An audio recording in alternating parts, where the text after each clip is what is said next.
David, you ready for our review of Pokemon Snap? Ready. Pokemon Snap is super weird if you think about it. The formula for the original game's success was simple. A kid on a turn-based battle RPG adventure tries to become the greatest Pokemon trainer in the world. And then before even the second game of the main series came out, Nintendo decided to release Pokemon Snap. Back then, Pokemon was still new enough that I didn't really think or care about the fact that it was different. It was a new game and it had Pokemon in it. That was more than enough to get me excited. But now I kinda wonder why I didn't think it was so weird back then. The game is completely different from everything I knew a Pokemon game to be. As a reference, the aggregate score for Pokemon Snap is a 77. To determine whether or not Pokemon Snap is overrated, we came up with our own method of looking at it. We're going to rank the story, characters, music, visuals, and gameplay, starting with the worst of the 5 and work our way up to the best. Keep in mind that worst does not necessarily mean bad, it only means that other parts of the game are better in our opinion.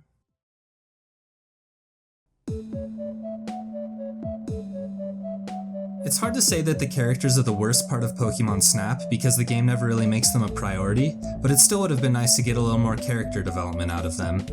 Players are most likely already familiar with Professor Oak, the mentor figure from the original series, but the protagonist of the game isn't quite as well known. Todd Snap's first appearance was in the Pokemon anime, where he is introduced as a photographer who has already made a bit of a name for himself. Pokemon Snap doesn't really give you any of that information though. So it's implied that Oak just invites Todd to the island, and like any 10-year-old boy would do, he blissfully accepts. We don't know anything about him other than he's supposed to perform special favors for Oak. Oh! Like take pictures of Pokemon. Close! We can understand why he doesn't get much screen time because the game is much less about him and more about the Pokemon.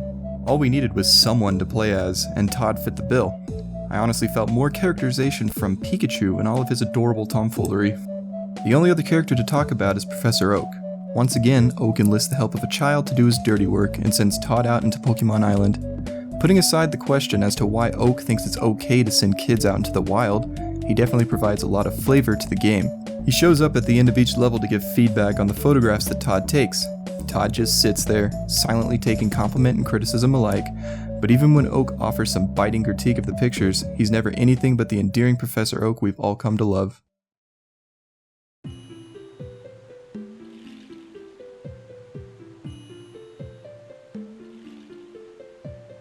The story for the game is simple. Professor Oak needs help in his research of Pokemon in their natural habitat, so he gets Todd to come to Pokemon Island with him and take their pictures.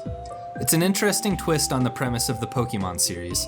Instead of catching them and becoming a trainer, you're instead involved in studying them, which is a really cool concept that I think Pokemon should explore more in the future.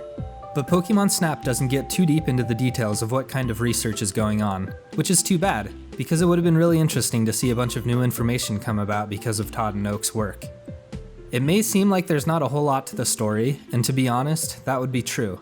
As far as the game is concerned, Todd's goal is to take photographs of Pokemon that show them how they are meant to be seen in their natural habitat. And that's all that the game has you do, nothing more or less. So there is an official Pokemon Snap novel that explains more of the plot to us. It is officially licensed by Nintendo and allows us to dive deeper into the plot of Pokemon Snap. Dive, dude, I get it. It's like a submarine like thing. It's pretty stupid. It's not a submarine. It could be a submarine if we needed it to jets, rocket jets on it. Okay. I think that's good. And no cover. Yeah. It's open top. It's a drop top submarine. Yep. The book sheds some light on the events of the game.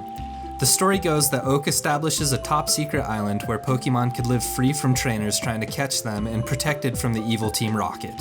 It was created to be a sort of Pokemon sanctuary, and before the events of Pokemon Snap, Oak has never let anyone onto the island for any reason. He later determines that he needs someone willing to help him study the Pokemon found on the island for academic purposes rather than for battling, and Todd's skill and passion for Pokemon photography made him the obvious choice. Oak also speaks of the mysterious signs of Pokemon Island, a phenomenon wherein parts of the natural landscape have taken shape into different Pokemon. These signs resembled the constellations that appear above the island, leading Professor Oak to believe that there is something hidden at Rainbow Cloud. Todd then travels to the clouds to discover the secret of Pokemon Island. It's too bad that the only bit of plot was introduced at the very end of the game though. I think that it would have been better to foreshadow the mystery of the island closer to the beginning. Even just like one line of dialogue from Oak about a mysterious cloud would have put something in the back of our minds that more was happening on the island than first appears. It would have made the game feel a little more substantial.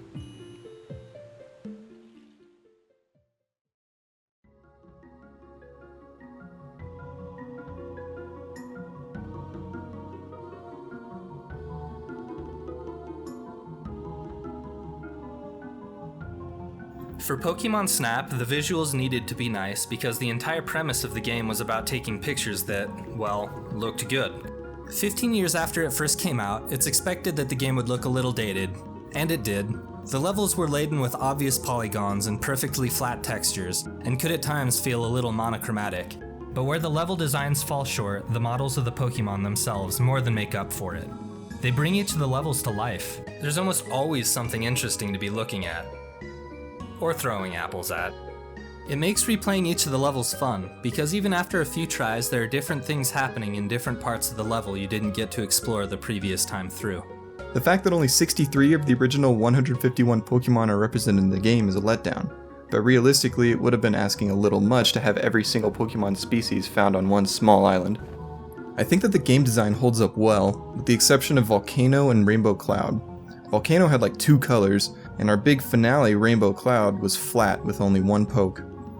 I know that sounds harsh, but final levels are typically the most impressive, or at least most impactful part of a video game, and Rainbow Cloud just didn't have that last level feeling. I was worried the N64 wouldn't do a game about photography justice, so we tried playing some games from around the same time as Snap. We were surprised how much better Pokemon Snap looked. It looks totally fine.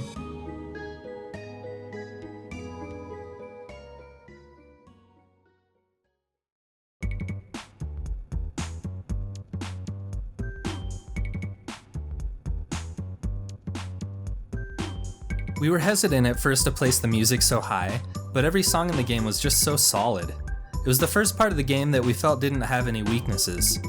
Right when we started it up, we both started bobbing our heads along to the music and never really stopped. Every level, the title screen, the course select map, the gallery, and Professor Oak's lab each have their own awesome track. Ikuko Mimori, the composer who wrote the soundtrack, has a knack for making super catchy hooks while staying appropriately ambient for the natural setting of the levels and theme of Pokemon Snap. There isn't a single bad song on the whole soundtrack. The soundtrack is only half of what makes up Pokemon Snap's audio experience. The sound effects were completely on point as well. Throwing apples and pester balls, hitting the C buttons to swing the camera around, the soft sounds of flowing water in the background, and everything else brought the world to life. Just like the music, the sound effects walked the fine line of being cartoonish and fun while also sort of natural, which fit the atmosphere of the game really well. Every little thing in the game seems to be designed to make the player smile.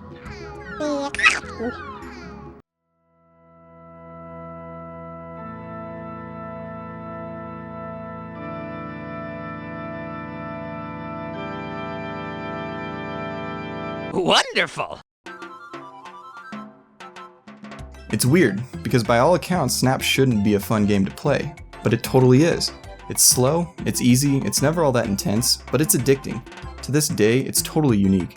The goal of the game is to take the best pictures possible of every Pokemon in each of the 7 levels on the island. The courses are all pretty short, but we decided that making them only about 4 minutes or so works in the game's favor. Starting over to get better pictures doesn't take forever, even if you have to try several times. And near the end of the game you get an item that lets you boost through each level even faster. After completing each level, Todd reports back to Professor Oak, who judges every picture according to a standard criteria.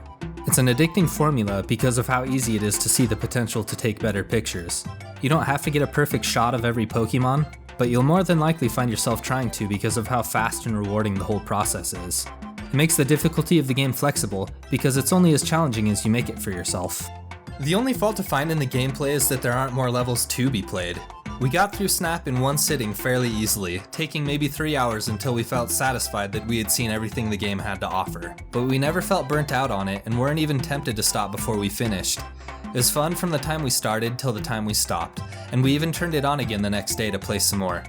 Junichi Masuda, the director at Game Freak, has said a few different times that he would love to see a sequel and wouldn't stop Nintendo from making it, so there's some hope that maybe we'll see some more Pokemon Snap in the future. Pokemon Snap is a great game because it feels like it accomplished exactly what it set out to do. Yeah, there could have been more Pokemon, and it could have had more levels and better graphics, but at the end of the day we had nothing but fun playing it. A lot of games from the same era haven't aged nearly as well as Pokemon Snap. It's so unique that it still feels fresh. It's more than just nostalgia too. We legitimately had fun playing the game through to the end despite the limitations of the N64. It's easy to see why we didn't think it was so weird back when it first came out, because it's just so good that it stands on its own. Our final rating is that Pokemon Snap is even better than most people give it credit for. We recommend it to anybody, whether they're a fan of Pokemon or not.